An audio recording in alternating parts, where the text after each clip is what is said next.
एक बार गौतम बुद्ध एक नगर में घूम रहे थे, तभी उन्होंने सुना कि यहाँ के कुछ लोग उन्हें बुरा भला कह रहे हैं।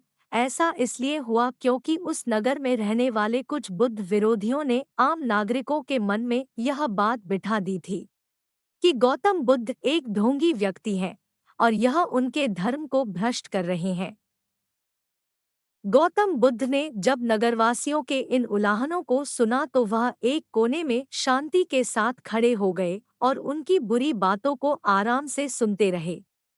कुछ देर बाद जब नगरवासी बुद्ध को बुरा भला कहकर चुप हो गए तो गौतम बुद्ध ने नगरवासियों से कहा, क्षमा चाहता हूँ, लेकिन अगर आप लोगों की बातें खत्म हो गई हैं तो मैं यहाँ से जाऊं। यह सुनकर उनको बुरा कहने वाले लोग बहुत आश्चर्यचकित हुए।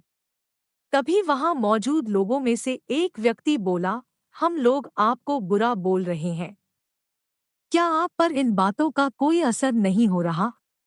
उस व्यक्ति को जवाब देते हुए बुद्ध ने कहा, आप सब चाहे मुझे कितनी भी गालियां दे या कितना भी बुरा कहें, मैं इन्हें खुद पर नहीं लूंगा, क्योंकि मैं जानता हूं कि मैं कुछ गलत नहीं कर रहा। इसलिए इन बातों को जब तक मैं स्वीकार नहीं करता तब तक इनका मुझ पर कोई असर नहीं पड़ रहा है।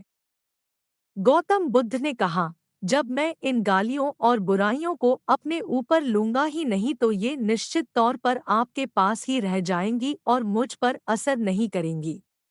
भगवान बुद्ध द्वारा शांत स्वभाव से यह समझाई हुई बात समझ आने पर लोग लज्जित हो गए और क्षमा मांगकर वहां से चले गए।